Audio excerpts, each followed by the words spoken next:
중부지방 작은 도시의 버스터미널. 오후 4시 천장에서 빗물이 뚝뚝 떨어졌습니다. 바닥에 놓인 양동이가 금세 차올랐죠.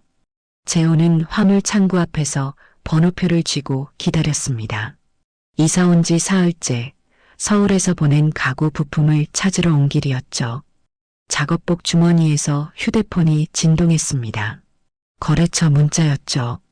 재호는 답장을 치다가 고개를 들었습니다. 그 순간 숨이 멎는 듯했죠. 도매 화물 창고 쪽에 선 여자. 검은 우산을 접으며 머리를 쓸어 올리는 모습이 너무나 익숙했습니다. 14년이 지났지만 어깨선과 고개를 기울이는 각도까지 그대로였죠. 재호의 손에서 번호표가 미끄러졌습니다. 여자가 꽃박스를 들어 올렸습니다. 무거운지 비틀거렸죠. 그때 터미널 안내 방송이 울렸습니다. 액자 분실물이 보관 중입니다. 3번 창구로 와주시기 바랍니다. 방송 소리에 여자가 돌아섰습니다. 바닥이 미끄러웠죠.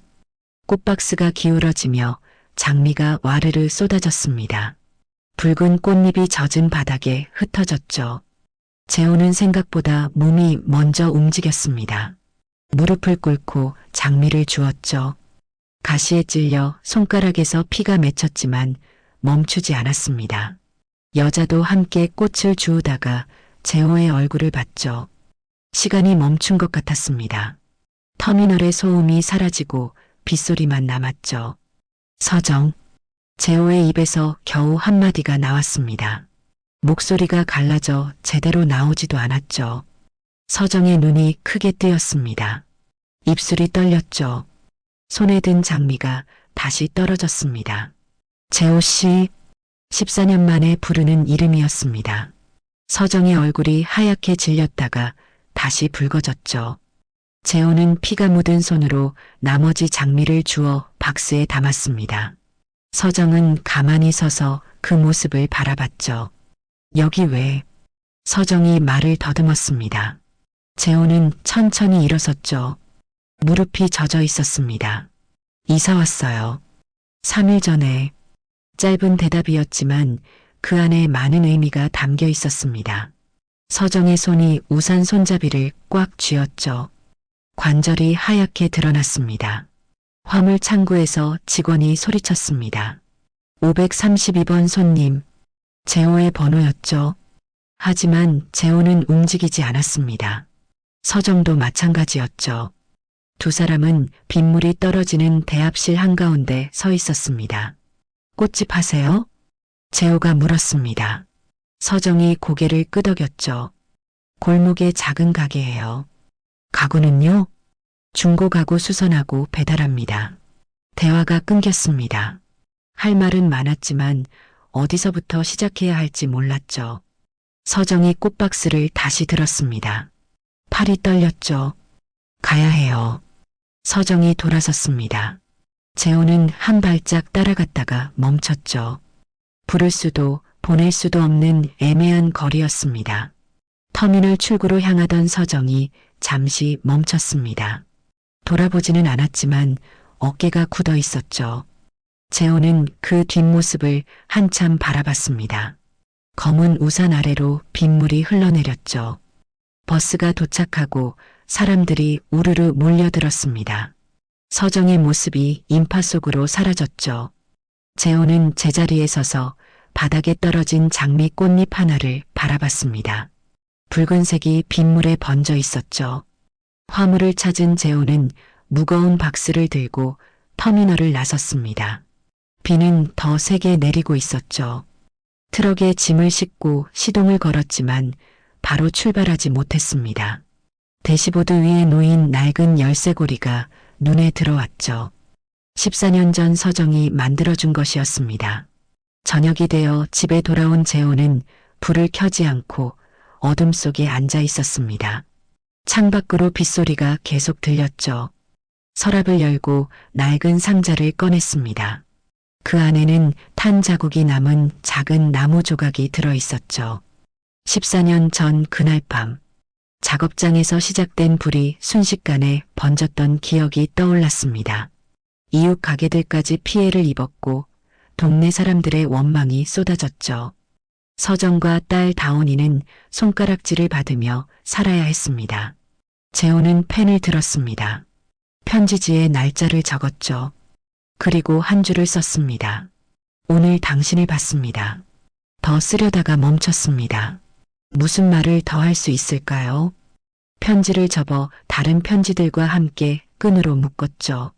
상자 안에는 이미 수백 통의 편지가 쌓여 있었습니다.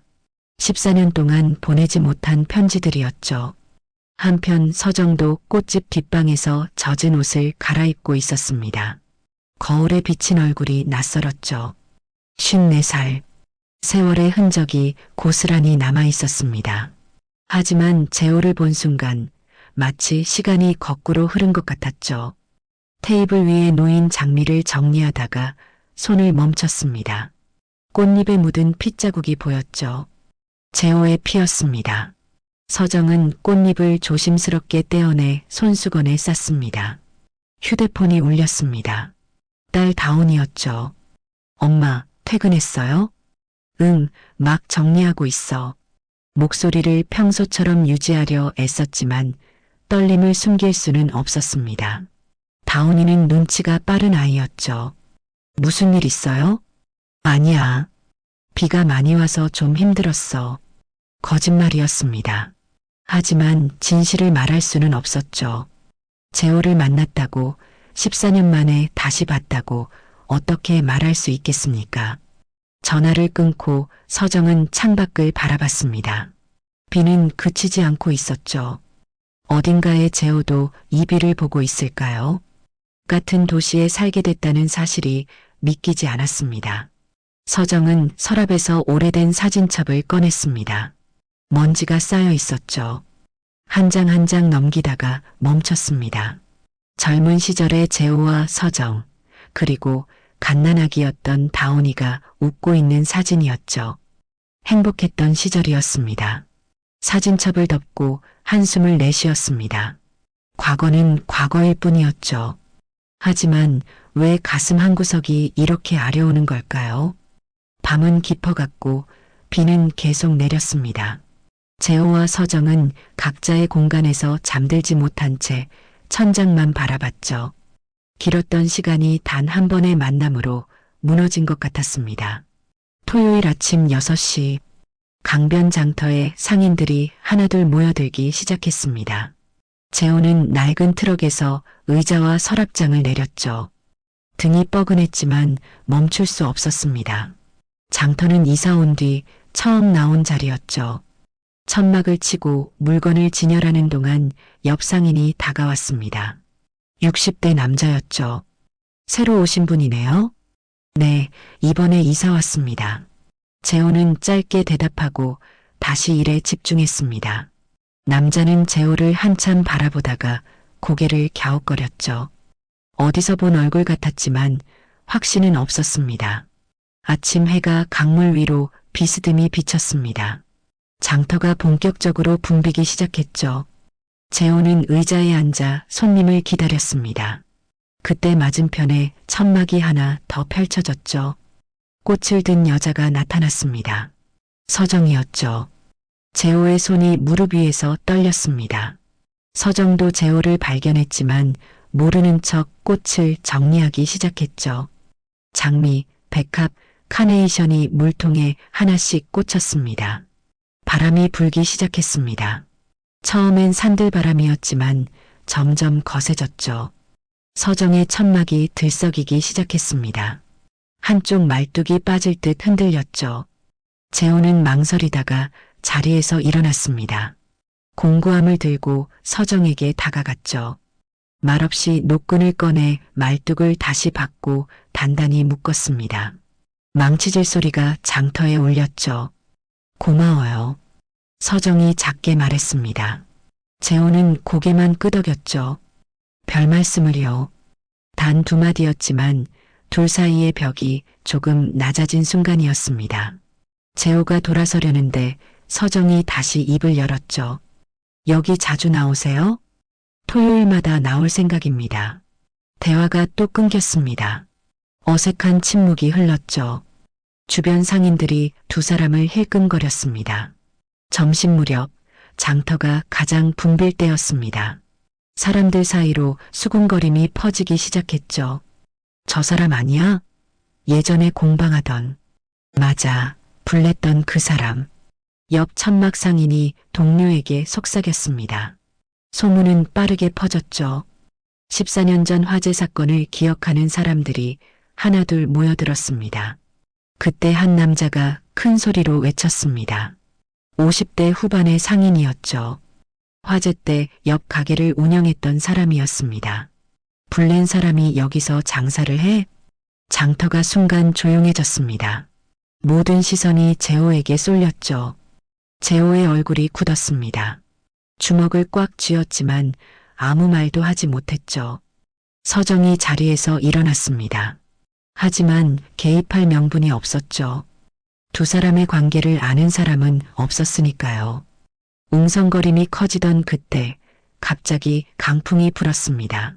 맞은편 간판이 못에서 빠지며 떨어지기 시작했죠.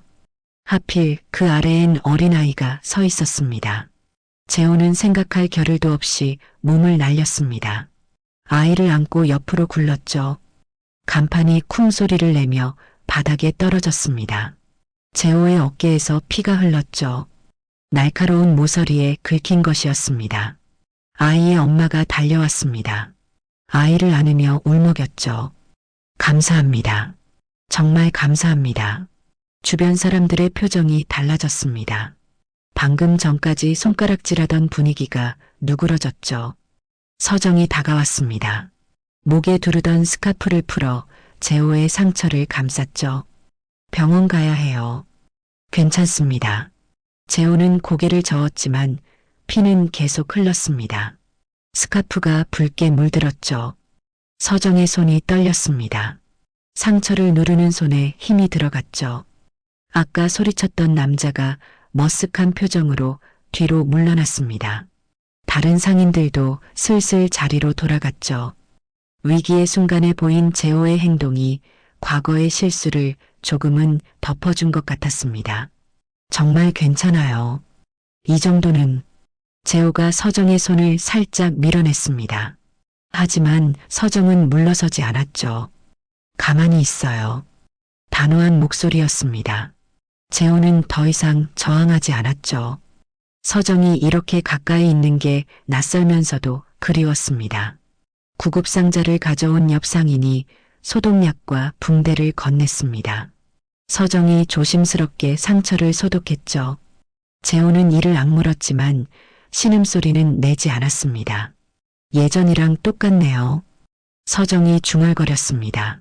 재호가 서정을 바라봤죠. 아플 때도 참기만 하고 그 한마디에 과거가 스쳤습니다. 함께했던 시절 서정은 늘 재호의 고집을 탓하곤 했죠. 아프면 아프다고 힘들면 힘들다고 말하라고 했었습니다. 붕대를 감는 동안 두 사람의 숨소리가 가까이서 들렸습니다. 재호는 서정의 머리에서 나는 샴푸 향을 맡았죠. 예전과 같은 향이었습니다. 됐어요. 서정이 한 발짝 물러났습니다. 피 묻은 스카프를 손에 쥔 채 어쩔 줄 몰라 했죠. 재호가 스카프를 가리켰습니다. 빨아서 돌려드릴게요. 그냥 버려요. 피는 안 지워져요. 서정의 말에는 다른 의미가 담겨 있는 것 같았습니다. 과거의 상처도 피처럼 지워지지 않는다는 뜻이요. 오후가 되자 장터는 한산해졌습니다. 재호는 물건을 정리하기 시작했죠. 팔린 건 의자 하나뿐이었지만 아쉽지 않았습니다. 오늘은 장사보다 더 큰 일이 있었으니까요. 서정도 꽃을 정리하고 있었습니다. 시든 꽃잎을 떼어내는 손길이 조심스러웠죠. 가끔 재호 쪽을 흘끔 봤지만 눈이 마주치면 재빨리 고개를 돌렸습니다. 해가 기울기 시작했습니다. 강물이 붉게 물들었죠. 상인들이 하나둘 짐을 싸기 시작했습니다. 재호도 트럭에 물건을 실었죠. 어깨가 욱신거렸지만 내색하지 않았습니다. 서정이 꽃을 든 채로 다가왔습니다. 노란 프리지아 한 송이였죠. 약 바르세요. 덧나면 안 돼요. 꽃을 건네고 서정은 빠르게 돌아섰습니다. 재호는 꽃을 들고 멍하니 서 있었죠. 프리지아 향이 은은하게 퍼졌습니다. 트럭을 운전해 집으로 돌아오는 길. 재호는 조수석에 꽃을 조심스럽게 놓았죠. 신호등에 멈출 때마다 꽃을 바라봤습니다. 작은 꽃잎이 석양빛에 투명하게 빛났죠. 집에 도착한 재호는 꽃을 물컵에 꽂았습니다.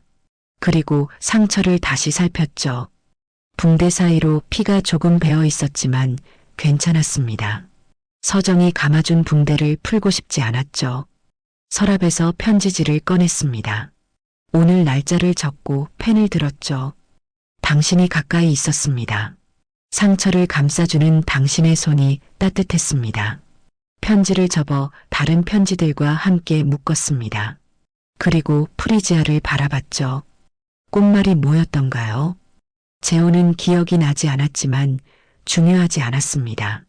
서정이 준 꽃이라는 것만으로 충분했으니까요. 밤이 깊어갈수록 어깨의 통증은 심해졌습니다. 하지만 재호는 진통제를 먹지 않았죠. 통증마저도 오늘의 증거였으니까요. 서정과 가까이 있었다는, 서정이 자신을 걱정해줬다는 증거 말입니다. 월요일 새벽 5시, 재호는 작업장에서 의자를 손질하고 있었습니다. 사포질을 하는 손이 리듬을 탔죠. 어깨 상처가 욱신거렸지만 멈추지 않았습니다. 일에 집중해야 다른 생각을 하지 않을 수 있었으니까요. 작업대 위 물컵에 꽂힌 프리지아가 시들기 시작했습니다. 노란 꽃잎이 한 장 떨어졌죠. 재호는 꽃잎을 주워 책갈피 사이에 넣었습니다. 버릴 수 없었죠. 아침 7시가 되자 거리에 사람들이 나타나기 시작했습니다. 재호는 셔터를 올리고 가게 앞을 쓸었죠. 그때 맞은편에서 서정이 걸어오는 게 보였습니다. 손에 보온병을 들고 있었죠. 서정은 재호 앞에서 잠시 망설이다가 보온병을 내밀었습니다. 생강차예요. 그리고 이건 빵. 종이봉투까지 건넸습니다. 따뜻한 김이 올라왔죠. 재호는 놀란 표정으로 받아들었습니다. 혼자 일하면 밥을 거르잖아요. 서정의 목소리는 담담했지만 눈은 재호의 어깨 붕대를 향해 있었습니다. 재호는 보온병 뚜껑을 열었죠. 생강향이 진하게 퍼졌습니다. 한 모금 마시자 속이 따뜻해졌죠. 고맙습니다. 짧은 인사였지만 진심이 담겨 있었습니다. 생강차의 김이 재호의 얼굴을 가렸죠. 눈가가 촉촉해지는 걸 숨길 수 있어서 다행이었습니다. 서정이 가게 안을 둘러봤습니다. 수선을 기다리는 가구들이 줄지어 있었죠. 그 중에서 작은 서랍장이 눈에 띄었습니다. 다온이가 어릴 때 쓰던 것과 비슷했죠. 일이 많네요. 이사 온 동네라 입소문이 필요해요. 재호가 작업대를 정리하며 말했습니다. 그때 서랍에서 뭔가를 꺼내다가 멈칫했죠. 손이 떨렸습니다. 서정이 다가가 봤더니 끈으로 묶인 편지 뭉치였죠. 재호는 한참을 망설이다가 편지 뭉치를 서정 앞에 놓았습니다. 떨리는 손으로 끈을 풀었죠. 14년 동안 써놓고 못 보냈어요. 서정이 편지 하나를 집어들었습니다. 떨리는 손으로 편지를 펼쳤죠. 오늘도 당신 생각을 했습니다. 다온이는 잘 있나요? 용서받을 자격이 없다는 걸 압니다. 하지만 매일 기도합니다. 서정의 눈에서 눈물이 흘렀습니다. 다음 편지를 집어들었죠. 1년 후에 쓴 편지였습니다. 당신 꽃집 불빛 앞을 서성였어요. 들어갈 용기가 없어서 1시간을 서 있다가 돌아왔습니다. 다온이가 컸겠죠. 아빠를 원망하겠죠. 서정이 편지를 내려놓았습니다. 더 읽을 수 없었죠. 가슴이 먹먹해졌습니다. 재호는 고개를 숙인 채 말했죠. 미안하다는 말을 이렇게밖에 못했어요. 서정은 한참을 말없이 있다가 편지를 다시 묶었습니다. 그리고 재호에게 돌려줬죠. 지난 일이에요. 하지만 목소리가 떨렸습니다. 지난 일이 아니었죠. 상처는 여전히 남아 있었습니다. 재호도 알고 있었죠. 그래도 알아줬으면 했어요. 단 하루도 편하게 산 적이 없다는 걸. 재호의 목소리가 갈라졌습니다. 서정은 보온병을 가리켰죠. 차 식기 전에 드세요. 화제를 돌렸지만 두 사람 모두 편지의 무게를 느끼고 있었습니다. 서정이 돌아서려는데 재호가 불렀죠. 내일도 오실 건가요? 글쎄요. 서정은 애매하게 대답하고 가게를 나갔습니다. 점심시간이 지나고 한 손님이 찾아왔습니다. 50대 여자였죠. 부서진 의자를 들고 왔습니다. 고칠 수 있을까요? 재호는 의자를 살펴봤습니다. 다리 하나가 부러져 있었죠. 하지만 나무가 좋아서 충분히 고칠 수 있었습니다. 사흘이면 됩니다. 다른 데서는 버리라고 했는데. 고마워요. 여자가 나간 뒤 재호는 의자를 손질하기 시작했습니다. 부러진 부분을 다듬고 새 나무를 이어붙였죠. 정성스럽게 사포질을 했습니다. 뭔가를 고친다는 건 희망을 주는 일이었죠. 저녁이 되어 재호는 편의점에서 김밥을 샀습니다. 집으로 걸어가는 길에 꽃집이 보였죠. 불이 켜져 있었습니다. 서정이 꽃을 정리하는 실루엣이 창문 너머로 보였죠. 재호는 발걸음을 멈췄습니다. 들어가고 싶었지만 그럴 수 없었죠. 대신 멀리서 한참을 바라봤습니다. 서정이 고개를 들어 창밖을 봤을 때 재호는 급히 몸을 숨겼죠. 집에 돌아온 재호는 작업대에 앉았습니다. 나무 조각을 꺼내 칼로 깎기 시작했죠. 무엇을 만드는지 본인도 확실하지 않았습니다. 그저 손이 움직이는 대로 깎았죠. 1시간쯤 지나자 형태가 드러났습니다. 작은 꽃이었죠. 나무로 만든 꽃. 재호는 꽃잎 하나하나를 정성스럽게 다듬었습니다. 프리지아를 보며 만들었지만 똑같지는 않았죠. 밤 10시 재호는 완성된 나무꽃을 들고 한참을 바라봤습니다. 누구에게 줄 용기는 없었지만 만들지 않고는 못 베겼죠. 서랍 깊은 곳에 넣어뒀습니다. 언젠가는 건넬 수 있을까요? 한편 서정은 집에서 일기를 쓰고 있었습니다. 펜이 종이 위를 천천히 움직였죠. 편지를 봤다. 14년 동안 쓴 편지들. 미워해야 하는데 미워지지 않는다. 왜 이렇게 마음이 약한 걸까? 일기장을 덮고 서정은 창밖을 바라봤습니다. 별이 보이지 않는 도시의 밤하늘이었죠. 어딘가에 재호도 같은 하늘을 보고 있을까요? 다운에게서 전화가 왔습니다. 엄마, 내일 점심 같이 먹어요. 그래, 어디서 볼까? 도서관 앞 벤치에서 만나요. 날씨가 좋대요. 서정은 알겠다고 대답했지만 마음이 복잡했습니다. 다운이에게 재호를 만난 걸 말해야 할까요? 아니면 계속 숨겨야 할까요? 새벽 2시, 서정은 잠들지 못하고 부엌으로 나왔습니다. 차를 끓이다가 문득 생각났죠. 재호가 생강차를 마시며 짓던 표정이, 고맙다고 말하던 떨리는 목소리가. 보온병을 꺼내 설거지를 했습니다. 내일 또 생강차를 끓일까요? 아니면 그만둬야 할까요?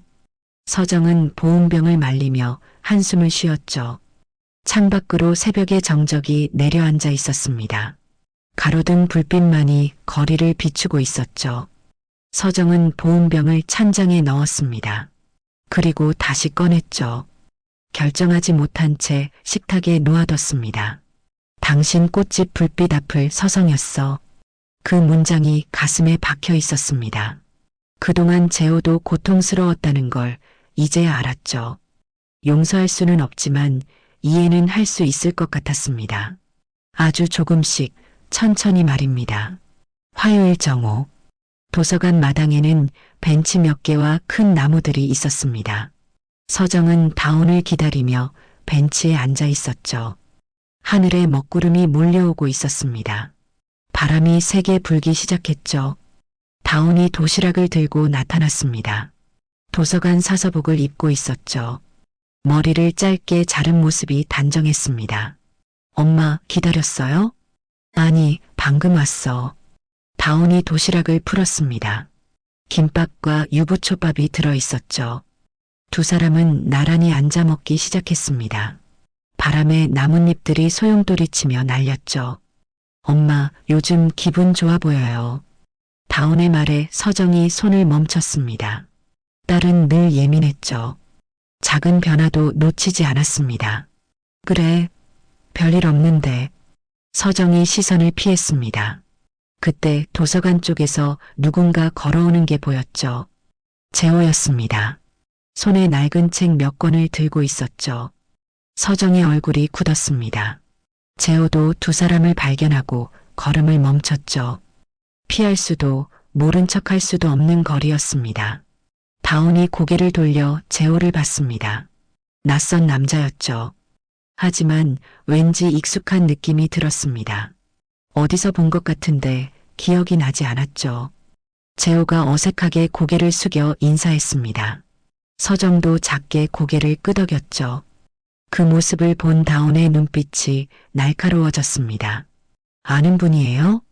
서정이 대답하기 전에 도서관에서 경보음이 울렸습니다. 날카로운 사이렌 소리가 마당을 가득 채웠죠.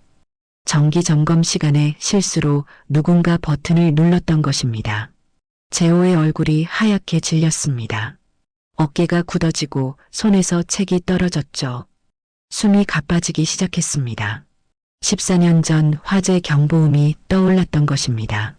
서정이 벌떡 일어나 재호에게 다가갔습니다.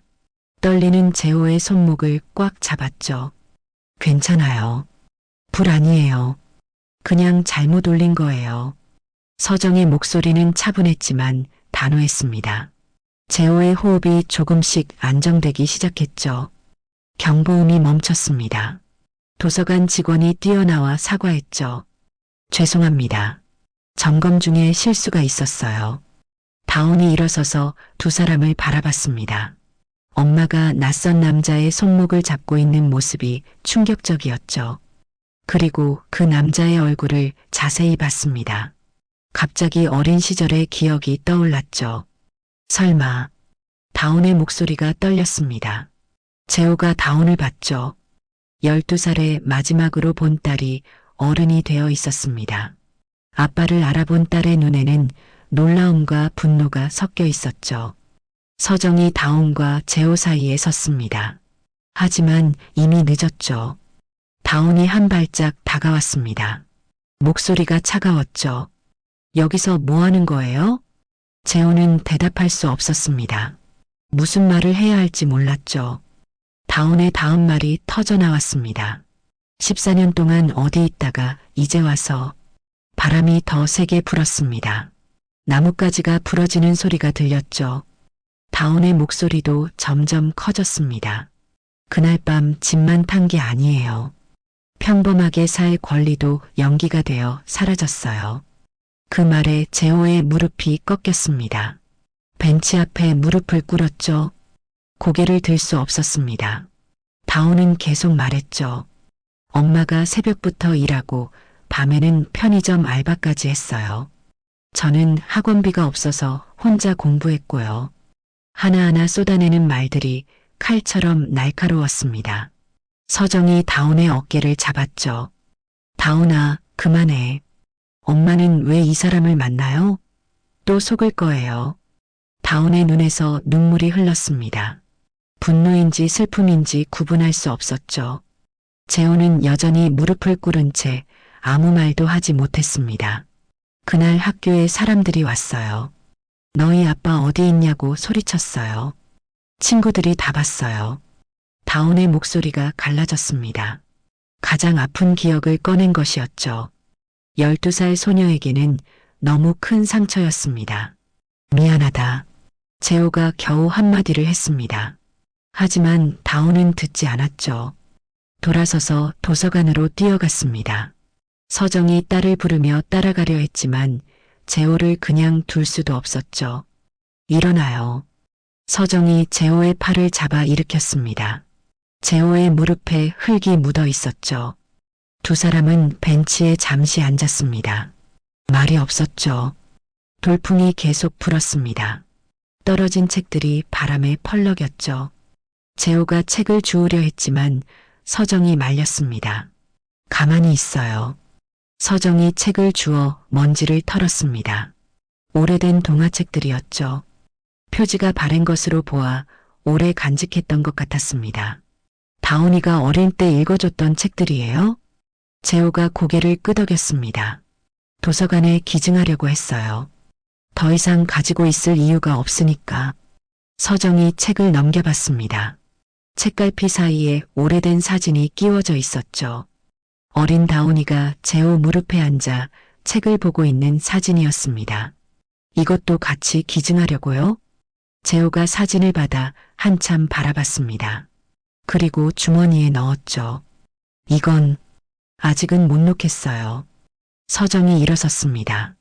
가야 할 시간이었죠. 재호를 두고 가기는 마음이 쓰였지만 딸을 먼저 찾아야 했습니다. 혼자 있어도 괜찮겠어요? 재호가 고개를 끄덕였습니다. 서정이 몇 걸음 가다가 돌아봤죠. 다온이는 시간이 필요해요. 기다려주세요. 재호는 대답 대신 고개만 끄덕였습니다. 해가 구름에 가려 어두워졌습니다. 곧 비가 올 것 같았죠. 재호는 천천히 일어섰습니다. 도서관을 나서는 길에 창문 너머로 다온이 보였습니다. 카운터에 앉아 일하고 있었죠. 눈가가 빨갛게 부어 있었습니다. 재호는 창밖에서 한참을 바라봤습니다. 들어가서 사과하고 싶었지만 그럴 자격이 없었죠. 집으로 돌아가는 길에 빗방울이 떨어지기 시작했습니다. 재호는 우산도 없이 그냥 걸었죠. 비에 젖는 것도 벌이라면 벌이었습니다. 작업장에 도착했을 때는 온몸이 젖어 있었습니다. 옷을 갈아입고 재호는 작업대에 앉았죠. 서랍에서 나무꽃을 꺼내 들었습니다. 이것도 이제는 의미가 없을까요? 밤이 되어 서정에게서 문자가 왔습니다. 다온이는 집에 잘 들어갔어요. 시간을 주세요. 재호는 답장을 썼다가 지웠습니다. 뭐라고 답해야 할지 몰랐죠. 결국 짧게 답했습니다. 알겠습니다. 죄송합니다. 창밖으로 비가 계속 내렸습니다. 재호는 젖은 편지들을 하나씩 펼쳐 말렸죠. 번진 글씨들이 알아보기 힘들었지만 버릴 수는 없었습니다. 이것이 자신이 살아온 증거였으니까요. 목요일 새벽 5시, 재호는 잠을 못 자고 작업장에 나와 있었습니다. 이틀 동안 서정과 연락이 끊겼죠. 다온의 분노가 떠올라 가슴이 무거웠습니다. 나무꽃을 다듬으며 한숨만 나왔죠. 해가 뜨자 재호는 결심했습니다. 서정의 꽃집 앞으로 갔죠. 아직 문은 닫혀 있었습니다. 재호는 나무꽃 하나와 접은 쪽지를 문고리에 걸었습니다. 서두르지 않겠습니다. 당신 속도에 맞출게요. 돌아서려는데 안에서 인기척이 났습니다. 서정이 문을 열고 나왔죠. 눈 밑에 다크서클이 짙었습니다. 잠을 못 잔 것 같았죠. 서정은 나무꽃을 들어 한참 바라봤습니다. 꽃잎 하나하나가 정교했죠. 얼마나 오래 깎았을까요? 서정의 눈가가 촉촉해졌습니다. 직접 만든 거예요? 재호가 고개를 끄덕였습니다.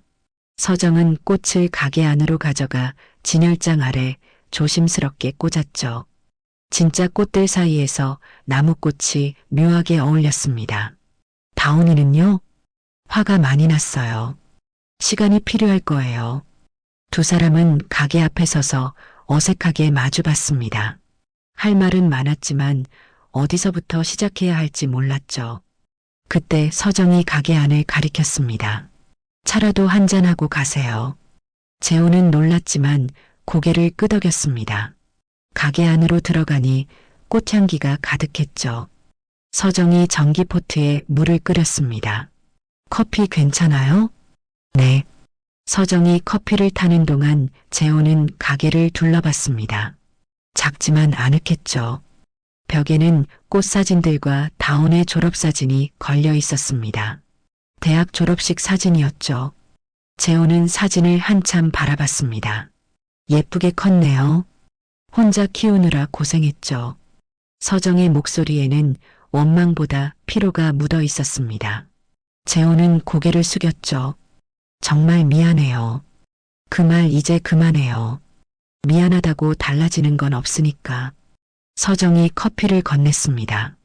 두 사람은 작은 테이블에 마주 앉았죠.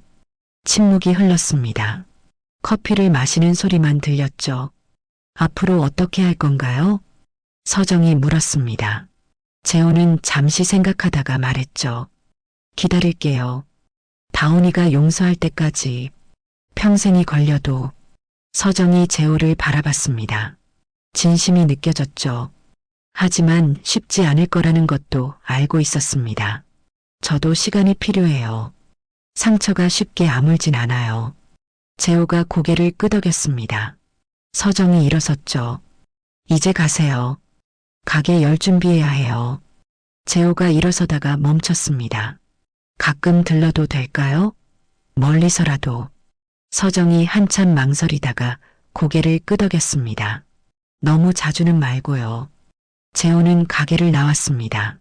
돌아보니 서정이 창문 너머로 보였죠. 꽃을 정리하는 모습이 평화로워 보였습니다. 점심 무렵 서정이 물통을 옮기고 있었습니다. 무거운 통을 들다가 손목을 삐끗했죠. 물통이 쏟아지며 바닥이 젖었습니다. 서정이 손목을 잡고 주저앉았죠. 그때 가게 셔터를 보니 낙서가 있었습니다. 불낸 사람과 어울리는 가게. 서정의 얼굴이 굳었죠. 누가 언제 쓴 걸까요? 서정은 휴대폰을 꺼내다가 망설였습니다. 재호에게 연락해야 할까요? 결국 메시지를 보냈죠. 가게에 문제가 생겼어요. 5분도 안 돼서 재호가 달려왔습니다. 숨이 차서 헐떡였죠. 낙서를 본 재호의 얼굴이 어두워졌습니다. 저 때문에. 그런 말하지 마요. 서정이 단호하게 말했습니다. 재호는 가게로 들어가 걸레와 세제를 가져왔죠. 무릎을 꿇고 낙서를 지우기 시작했습니다. 한자 한자 정성스럽게 문질렀죠. 서정이 손목을 만지작거리며 지켜봤습니다. 재호가 돌아봤죠. 손목 다쳤어요? 조금 삐끗했어요. 재호가 일어나 서정에게 다가왔습니다. 조심스럽게 손목을 살폈죠. 부어오르기 시작했습니다. 병원 가야 해요. 괜찮아요. 하지만 재호는 물러서지 않았습니다. 가게 안으로 들어가 얼음을 가져왔죠.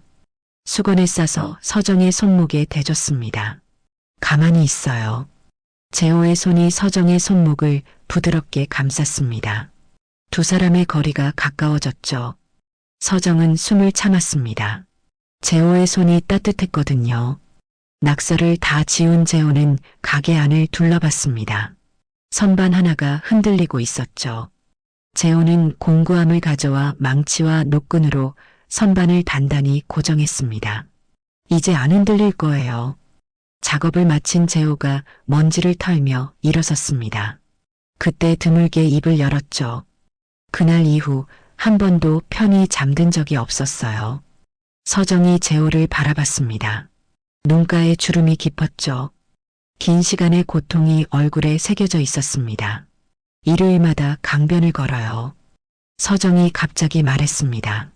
재호가 놀란 눈으로 봤죠. 같이 걸을래요? 과거 얘기는 하지 말고 오늘 얘기만 해요. 재호의 눈가가 촉촉해졌습니다. 고개를 끄덕였죠. 그럴게요. 약속해요. 서정이 작게 미소 지었습니다. 완전한 용서는 아니었지만 작은 시작이었죠. 토요일 저녁 재호는 집에서 나무를 깎고 있었습니다. 이번엔 작은 새를 만들고 있었죠. 다온을 위한 것이었습니다. 언젠가 줄 수 있을까요? 휴대폰이 울렸습니다. 서정의 메시지였죠. 내일 아침 9시 강변 입구에서 만나요. 재호는 미소를 지었습니다. 답장을 보냈죠. 기다리겠습니다. 창밖으로 별이 보였습니다. 오랜만에 맑은 밤하늘이었죠. 재호는 나무새를 들고 창가에 섰습니다. 내일이 기다려졌죠. 한편 서정은 일기를 쓰고 있었습니다. 오늘 재호가 가게를 도와줬다. 낙서를 지우는 모습이 안쓰러웠다. 왜 이렇게 마음이 약해지는 걸까? 내일 같이 걷기로 했다. 괜찮은 결정일까? 펜을 내려놓고 서정은 진열장 아래 꽂힌 나무꽃을 봤습니다. 시들지 않는 꽃. 그게 재호의 마음 같았죠. 변하지 않는 미안함과 그리움. 다운에게 전화가 왔습니다. 엄마, 괜찮아요? 다운의 목소리에는 걱정이 묻어 있었습니다. 서정은 잠시 망설이다가 말했죠. 다운아, 엄마도 행복할 자격이 있지 않을까? 전화 너머로 침묵이 흘렀습니다. 다운이 한숨을 쉬었죠. 엄마가 행복하면 좋겠어요. 하지만 그 사람 때문에 또 아프진 않았으면 해요. 알아. 조심할게. 전화를 끊고 서정은 창밖을 봤습니다. 내일은 좋은 날씨일까요?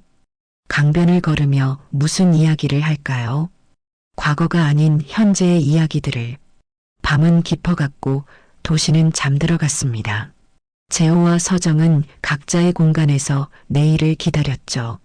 천천히, 아주 천천히 다가가기로 한 약속을 지키며 말입니다.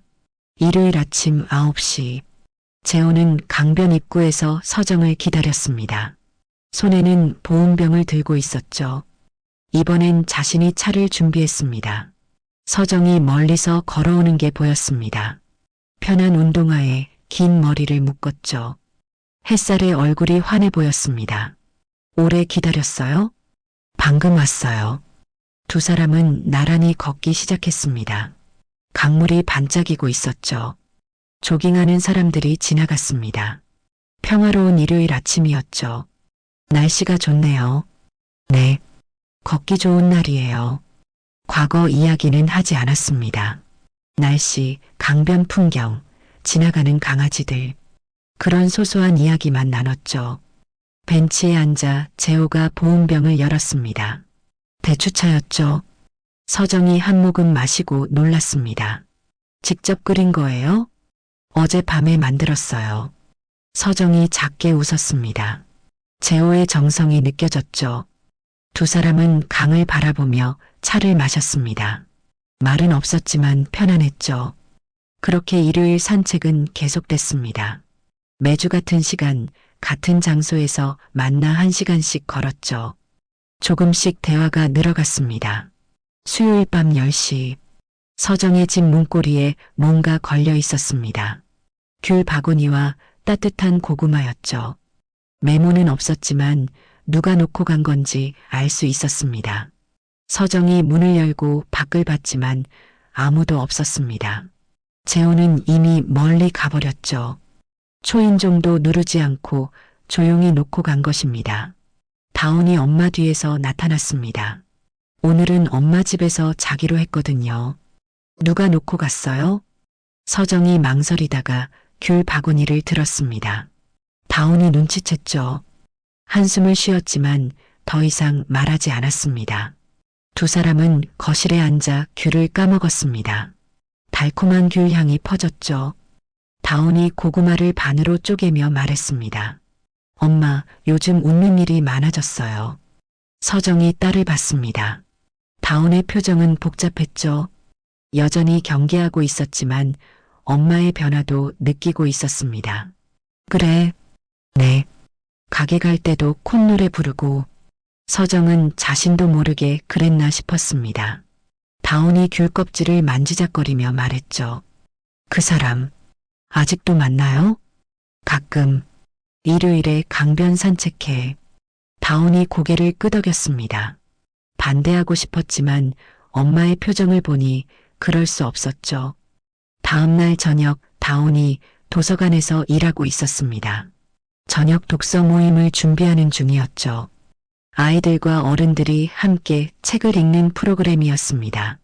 문득 창밖을 보니 재호가 서 있었습니다. 들어올까 말까 망설이는 게 보였죠.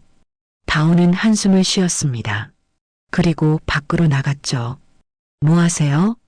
재호가 놀라 돌아봤습니다. 손에 작은 상자를 들고 있었죠. 다운아, 들어오세요. 밖에 서 있지 말고. 다운의 목소리는 차가웠지만 거절은 아니었습니다. 재호는 조심스럽게 도서관으로 들어갔죠. 독서 모임 구경하실래요? 다온이 물었습니다. 재호는 놀랐지만 고개를 끄덕였죠. 모임이 시작됐습니다. 아이들이 둥글게 앉아 책을 읽었죠. 재호는 구석에 앉아 조용히 지켜봤습니다. 한 아이가 더듬거리며 책을 읽자 다온이 부드럽게 도와줬습니다. 그 모습을 보며 재호는 가슴이 뭉클했죠. 딸이 이렇게 따뜻한 어른이 됐다니. 모임이 끝나고 사람들이 떠났습니다. 다온과 재호만 남았죠. 다온이 의자를 정리하며 말했습니다. 엄마 앞에서만큼은 숨지 마세요. 재호가 고개를 들었습니다. 다온이 재호를 똑바로 봤죠. 또 도망가면 용서 안 할 거예요. 약속할게. 다시는 떠나지 않아. 다온이 작은 상자를 가리켰습니다. 그게 뭐예요? 재호가 상자를 열었습니다. 나무로 만든 작은 새였죠. 정교하게 깎은 것이었습니다. 너를 위해 만들었어. 받아줄지 모르겠지만. 다온이 새를 들어봤습니다. 날개 하나하나가 섬세했죠. 얼마나 정성을 들였을까요? 엄마한테 주는 게 낫지 않아요? 너한테 주고 싶었어. 다온은 새를 책상 위에 놓았습니다. 주말 장터에 재호가 물건을 정리하고 있었습니다. 그때 낯익은 남자가 다가왔죠. 50대 후반 화재 때 역 공방을 운영했던 사람이었습니다. 여기서 계속 장사할 거야? 남자의 목소리가 거셌습니다. 주변 사람들이 돌아봤죠. 재호는 고개를 숙였습니다. 내가 그때 불씨를 제대로 껐어야 했잖아. 남자가 목소리를 높였습니다. 그때 누군가 앞으로 나섰죠. 다온이었습니다. 도서관에서 나와 장터에 들른 참이었습니다. 그만 괴롭히세요. 쟤만 남은 사람한테 또 뭘 빼앗으려고요. 다온의 목소리는 단호했습니다. 남자가 다온을 봤죠. 너는 누구? 저는 그날 화재로 집을 잃은 사람의 딸이에요. 그리고 이제는 용서하려고 해요. 장터가 조용해졌습니다. 다온이 재호와 서정 사이에 섰죠. 서정도 꼭 가게에서 나와 있었습니다. 과거는 바꿀 수 없어요. 하지만 미래는 우리가 선택할 수 있죠. 다온이 재호의 손등에 살짝 손을 얹었습니다. 그리고 서정의 손도 잡았죠. 세 사람의 손이 잠시 포개졌습니다. 남자는 뭐라 더 말하려다가 돌아섰습니다. 군중도 하나둘 흩어졌죠. 재호는 믿을 수 없다는 표정으로 다온을 봤습니다. 고마워. 다온은 대답 없이 돌아섰습니다. 하지만 걸어가며 작게 말했죠. 엄마를 위해서예요. 그 말에 재호와 서정은 서로를 바라봤습니다. 다온이 조금씩 마음을 열고 있다는 신호였죠. 저녁이 되어 세 사람은 우연히 같은 식당에서 만났습니다. 다온이 먼저 제안했죠. 같이 먹어요. 어색했지만 함께 앉았습니다. 된장찌개와 제육볶음을 시켰죠. 대화는 많지 않았지만 같은 공간에 있다는 것만으로도 의미가 있었습니다. 식사를 마치고 나오는 길에 다온이 재호에게 말했습니다. 그 나무새 책상에 둘게요. 재호의 눈가가 촉촉해졌습니다. 완전한 용서는 아니었지만 작은 진전이었죠. 집으로 돌아가는 길 서정이 재호에게 말했습니다. 다온이가 변하고 있어요. 시간이 좀 더 필요하겠지만 기다릴게요. 얼마가 걸려도. 두 사람은 나란히 걸었습니다. 가로등 불빛이 길을 비추고 있었죠. 완벽하지는 않지만 조금씩 나아지고 있었습니다. 밤이 깊어가고 있었습니다. 재호는 작업장에서 또 다른 나무 작품을 만들기 시작했죠. 이번엔 나무 가족이었습니다. 세 사람이 손을 잡고 있는 모습이었죠. 언젠가는 이 작품을 선물할 수 있을까요? 진짜 가족이 될 수 있을까요? 재호는 조심스럽게 희망을 품었습니다. 그 후 몇 주가 지났습니다. 일요일 강변 산책은 계속됐고 가끔 다온도 멀찍이서 합류했죠.